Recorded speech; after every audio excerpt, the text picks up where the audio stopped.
हादसा या हत्या ये तो जांच का विषय है, मगर घटना की सूचना जिस अंदाज से मिली है उससे साफ नजर आता है ये मामला हत्या से जुड़ा हो सकता है। परिजनों का कहना है कि पुलिस ईमानदारी से काम करती तो मेरा बेटा बच जाता।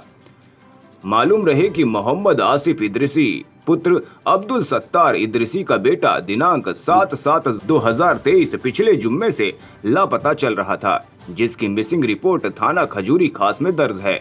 जानकारी के अनुसार कल दिनांक 13 जुलाई को मोहम्मद आसिफ इदरिसी के मोबाइल से कॉल आई, जिनसे बात करते हुए कहा कि मैं रवि बोल रहा हूं, और उसने बताया कि आसिफ ने फांसी लगा ली, आप जाफराबाद थाने जाकर पुलिस से मिल लें। थाना जाफराबाद क्षेत्र से शव मिलने की सूचना मिली। जैसे मिली वैसे ही परिवार में कोहराम मच गया। सूचना पाकर मृतक मोहम्मद आसिफ इदरिसी का परिवार थाना जाफराबाद पहुंचा।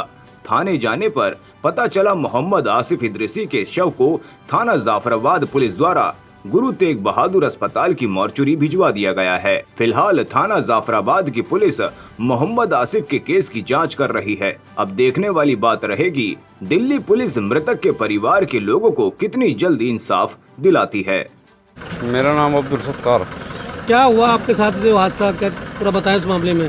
मेरा लड़का जो है 7 तारीख 4 बजे से गायब था, और जब वो 9 बजे स्विच ऑफ हो गया फ़ोन का, मैंने गुमशुदगी की रिपोर्ट कराई खजूरी थाने से लगभग रात को 1 बजे। किस तारीख का मामला है ये? 7 तारीख का मामला है, और 7 जुलाई। 7 जुलाई जी जी। 8 जुलाई को जो है रिपोर्ट होती है 1 बजे, और उसके बाद जो है कई दिन जो है पुलिस कुछ कार्रवाई नहीं करती।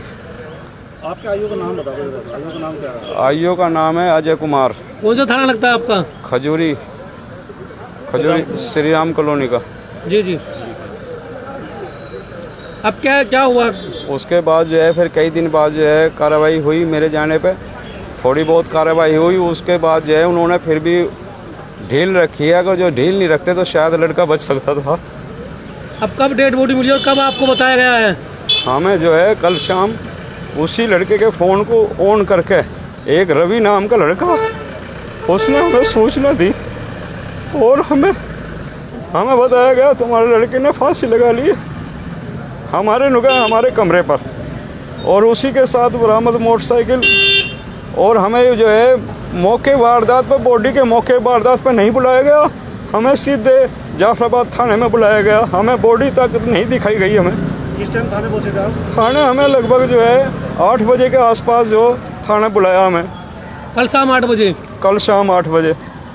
तो क्या यहाँ आपको थाने में दिखाई डेड बॉडी, या यहाँ आकर दिखाई डेड बॉडी? हमें थाने में भी नहीं दिखाई, नहीं मौके फांसी के मौके वारदात पर दिखाई है।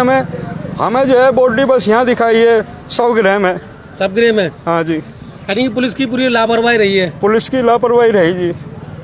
आप क्या चाहते हैं? वो मैं क्या चाहता हूँ जी, मुझे जो रवि है जिसने फ़ोन कराया, लड़का 7 दिन से उसी के अंदर हैंड ओवर था, वो उसी के पास था, तो उस पर जो है कार्रवाई चाहता हूँ मैं। बताया उसका हैंड ओवर था? ये जो है खुद रवि ने कबूल करा है।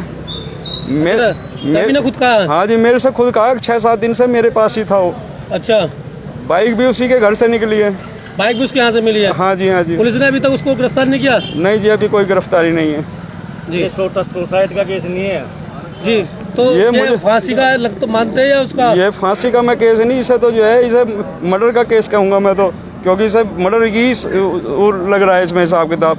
क्योंकि इतनी जल्दबाजी करिए, एक बाप को या माँ को उसके बिना जो कहीं भी पोस्टमार्टम पे कहीं भी भेज दे बिना इत्तला के। तो जगह दिखाई वो जहाँ पर फांसी लगाई गई? नहीं जी, हमें कोई जगह नहीं दिखाई जी। हमें पहले बुलाते हैं वहाँ, पंचनामा बाद में होना चाहिए। मेरा नाम खालिद है, मैं इनका भाई हूँ, चाचा का लड़का जी। हमें बुलाते वो कह रहे नंबर नहीं है। फिर नंबर कहाँ से आया? फोन भी उनके पास था आसिफ के फोन से फोन करा उन्होंने। आजकल सब लड़के अपना फोन पे कोड लगा के रखते हैं, फिर कोड कहाँ से आ गया उनके पास? फिर उन्होंने मोबाइल कैसे खोला उसका? उसके फोन से फोन करा। पहले भी फोन कर सकते थे, पंचनामा करने से पहले फोन करते।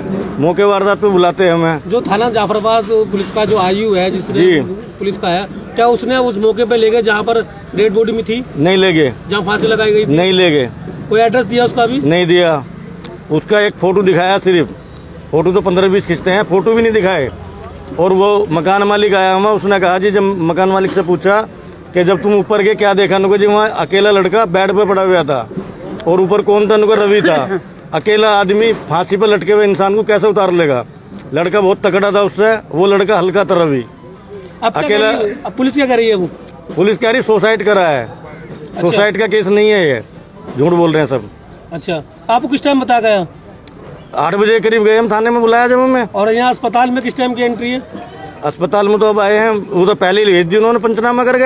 हमें ये भी पता नहीं किस टाइम फांसी लगाई, किस टाइम पंचनामा हुआ, किस टाइम बॉडी पोस्टमार्टम के लिए गई। अभी से क्या देखते हैं आप? हादसा है या हादसा नहीं है, ना सुसाइड है, यो इसमें कहीं ना कहीं कुछ ना कुछ गड़बड़ है। गुत्ती वहीं से रवि के यहाँ से ही सुलझेगी है। आप पुलिस बताइए अपना पल्ला झाड़ रही है इसमें। मेरा नाम साबिर अली रिदीसी है। जी, क्या हुआ है आपके जो लड़का की? ये 7 तारीख को शाम को 4 बजे लड़का गायब हुआ था। अपने घर से गया था कह करके कि मैं अभी आ रहा हूँ। 5:30 बजे तक इस पर बात हुई हमारी। इसने कहा कि मैं अभी आ रहा हूँ। उसके बाद हमारी कोई कॉल नहीं उठाई इसने। 9 बजे इसने स्विच ऑफ कर लिया है। इसके जो दोस्त को हमने बुला करके हमने के दोस्तों से पता करा। वो कहने लगे किसी रवि नाम के लड़के का कॉल आई थी, वो उसके साथ गया है। और दोपहर में वो भजनपुरा फ्लाईओवर के नीचे उसको मिला था रवि, आशिफ को, मोहम्मद आशिफ को। वहाँ से उसने कोई पिन्नी दी उसको, वो पिन्नी लेकर के गया। फिर 4 बजे के आसपास रवि की कॉल आती है। हमारा एक भतीजा इमरान है, उसने उसकी कॉल उससे पूछा आसिफ से कि किसकी कॉल है। इमरान ने पूछा, इमरान ने बताया कि यह रवि का फ़ोन है और रवि के साथ वो गया है। उसके बाद हमारा कोई संपर्क नहीं, हमने उसकी गुमशुदगी लिखवाई। हमने आईओ साहब को, जो अजय कुमार है PS खजूरी खास से, उनको कहा कि रवि भाई ने कॉल की थी, रवि के पास है वो। हमारी कोई सुनवाई नहीं करी। आप मानते हैं कि अगर सुनवाई होती तो लड़का बच जाता? अगर हमारी सुनवाई होती और हमारे बात को मान लिया होता कि रवि का एक कॉल ट्रेस कर लो या इसकी लोकेशन निकाल लो, 3 दिन बाद उसकी लोकेशन निकाल के देता है। झूठ बोलता है कि मैं मथुरा जा रहा हूँ, मैं फलानी जगह जा रहा हूँ, मुझे साहब भेज रहे हैं। लेकिन थाने में होने के बाद भी वो ये कबूल नहीं करा कि मैं थाने के अंदर हूँ, हमारे से मिले नहीं है। कल शाम 4 बजे भी हम उनसे बात आईओ साहब से मिले, अजय कुमार से, लेकिन हमारे से कोई संतुष्टि हमारे को नहीं दी। शाम 6:40 में मेरे पे चाचा का फ़ोन आता है, अब्दुल सत्तार का, कि भैया ऐसा बात हो गई है। मैं उनके पास पहुंचा, हम PS खजूरी खास पहुंचे, हमने आईओ साहब से बात करी। उन्होंने फिर भी कोई आश्वासन नहीं दिया। नहीं देने पे हम वहाँ पहुँचे। पहुँचने के बाद में हमने बात करी। इस नंबर से कॉल आई थी, रवि नाम का लड़का बोलता था, आसिफ के नंबर से कॉल की थी कि मैं रवि बोल रहा हूँ और आसिफ ने सुसाइड कर लिया है। हमने PS खजूरी खास SHO की बात कराई, उसने तुरंत फ़ोन बंद कर दिया। फिर उन्होंने दोबारा खोला, हमने बात की, कहने लगे आप जाफराबाद थाने पहुंच जाओ। उसके बाद उसका फ़ोन फिर बंद हो गया। हम जाफराबाद थाने पहुंचे, रजनी जी के पास नाम बताया गया था, वहाँ जाकर के हमने बात करी। वो बोलते हैं कि तुम्हारी डेड बॉडी ये भेज दी गई है, एक फ़ोटो दिखाते हैं। मैंने कहा उनसे कि मेरे को उसकी फ़ोटो दे दीजिए, जो फांसी का बताते हैं, सुसाइड क्या है। कह रहे हम फ़ोटो नहीं देंगे। अच्छा, उन्होंने फ़ोटो देने को इनकार कर दिया। एक फ़ोटो से शनाख्त कर ली कि आसिफ है ये। जहाँ फांसी लगाई है क्या हमने कहा कि भाई साहब हमारे को वहाँ पे लेके चलिए जहाँ पर उन्होंने सुसाइड किया है, हमारे को वहाँ का मौका मुआयना कराइए कि हमने डेड बॉडी वहाँ भेज दिया, वो हमारा काम है। ना तो हमारे को डेड बॉडी की शनाख्त कराई बाद में सब गिरा करके, ना वहाँ मौके वारदात पे लेकर के गए, ना हमारी को सुनवाई करी गई। रात को स्टेटमेंट ली उन्होंने 10 बजे के बाद। जो बाइक थी उसकी कहाँ से? उसकी बाइक आज सुबह जब आईओ साहब ने हमारे को कॉल करके बुलाया कि आ जाओ, उसके कागज़ तैयार करने हैं, आप पोस्टमार्टम पे चलना है। हम वहाँ पहुँचे तो हमारे सामने बाइक की चाबी आईओ साहब को रवि ने दी है। रवि और रुखसार वहाँ पर आए, जो अपने नाम प्रीति बताती है, आज पूर्ण नाम जो उसका रुखसार है। उन्होंने आकर के चाबी दी, आईओ साहब ने हमारे को चाबी दी। जब चाबी बाइक हमारे हैंड ओवर करी है, बाइक उसके यहीं खड़ी हुई थी, मोबाइल उसके हैंड ओवर था, मोबाइल भी उन्होंने आज ही हैंड ओवर करा है, रात हैंड ओवर करा है। अच्छा, तो अब पुलिस क्या कर रही है उसमें? पुलिस तो हमारे को यहाँ लेकर के आ गई। हमने कुछ पूछ रहे हैं तो हमारे को बताने के लिए तैयार नहीं है। तो ये मानते हैं कि पुलिस की मिली भगत के साथ घटना घटी? ये तो क्लियर है भाई साहब, रवि भाई ने जो भी करा रवि ने करा है। अभी तक गिरफ्तारी हुई इसकी? FIR अभी हमारे को नहीं दी है। गिरफ्तारी हुई अभी की? गिरफ्तारी कोई नहीं हुई, उनके पास बैठा था, फिर उसे भेज दिया। रात बुलाया था, रात छोड़ दिया, अब बुलाया फिर छोड़ दिया उसने। तो क्या यहाँ तो अधिकारियों को क्या मांगे आपकी? हमें तो न्याय चाहिए इसका। पुलिस तो अपना पल्ला झाड़ रही है। यहाँ जब भी कोई डेड बॉडी होती है वो सीधे मोचरी नाका पहले अस्पताल जाती है, उसका और उन्होंने आज MLC होती है, तो MLC किस टाइम की है यहाँ की? MLC जो आज हमारे को पता लगा है, जो हमारे सामने हम बैठे हुए थे जब पेपर तैयार कर रहे थे, तो MLC 12:20 की है जी, 12:20 की दिन की और है। हमारे को पता लग रहा है रात शाम को 6:40 पे, यानी 6 घंटे बाद आपको 6 घंटे बाद हमारे को इन्फॉर्मेशन मिल रही है, वो भी रवि नाम के लड़के से, जिसके पास बाइक है। पुलिस ने कोई इन्फॉर्मेशन हमारे को नहीं दी है। जी जी जी। जब पुलिस के पास उसका नंबर आ गया, उसका सब नाम आ गया, उसका फोन नंबर आ गया, तो पुलिस के हमारे को कॉल नहीं कर सकती। अब कहाँ से नंबर आ गया उनके पास में? कोई और बोलेगा? आप बोलेंगे?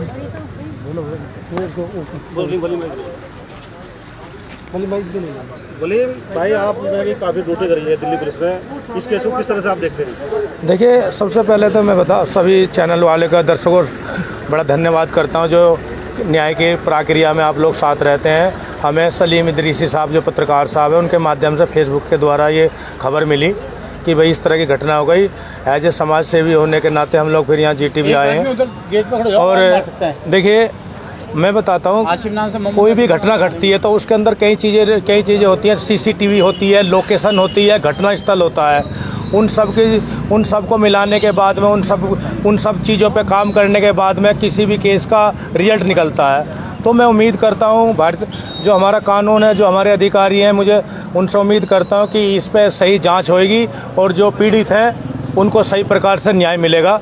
मैं पूछना चाह रहा था कि जब कोई डेड बॉडी उतारी जाती है, जब फांसी लगा लेता है कोई व्यक्ति, तो क्या उस मौके पर परिजनों को बुलाया जाता है या बिना परिजनों के लिए के बगैर ही वो उतार ली जाती है? देखिए, मैं बताता हूँ, जो मैं सच्चाई के साथ बताना चाहूँगा, क्योंकि जितनी जल्दी डेड बॉडी को, देखो पुलिस को ये नहीं, पुलिस के अलावा डॉक्टर की जिम्मेदारी होती है कि इसी डेड बॉडी को डेथ क्लियर करना। तो पुलिस क्या ऐसे मौके पर पुलिस का कार्य ये बनता है कि फटाफट बॉडी को उतारे और फटाफट तुरंत हॉस्पिटल पहुँचाया जाए। ये सच्चाई है, मैं वो कहूँगा। तो ये सच्चाई, लेकिन परिजनों को तो इस बीच में कॉल की जाती है? नहीं, परिजनों को बुलाया जाता, परिजनों को कहा जाता कि भाई TIP करने के लिए आप ही की बर्थडे, भाई सपोज करिए कोई मिसिंग कटी हुई है और कहीं भी कोई बॉडी मिलती है, तो सबसे पहले जो मिसिंग कटी है उस मिसिंग पर ध्यान दिया जाएगा कि ये किसकी मिसिंग है, ये किसकी तरफ से मिसिंग कटी है, क्या कोई जो दुर्घटनाग्रस्त व्यक्ति है ये वही व्यक्ति है क्या इनका जिनकी मिसिंग कटी है। जिस तरह से अभी तक जो है थाना जाफराबाद पुलिस ने जिस व्यक्ति पर उन्हें शक जताया है, जिसको बताया, जिसे कॉल कर रहा है, उसको उन्हें गिरफ्तार किया गया और खजूरी थाना पुलिस की तरफ से कोई आश्वासन नहीं मिल रहा, तो इसको ढिलमुल रवैया कहेंगे? देखिए, जाफराबाद की मैं बताता हूँ, जिस व्यक्ति का नाम लिया जा रहा है आपके यहाँ पर, जो जिनके साथ ये घटना घटी है, जिनके द्वारा नाम लिया जा रहा, उसकी CCTV फुटेज निकाली जाएंगी, लोग उसकी मोबाइल की लोकेशंस हैं, उसके आधार पे ऐसी बात नहीं है। वो जो है वो तो जांच का विषय में आता है, तफ्तीश के विषय में आता है, उस पर तो जांच होनी चाहिए।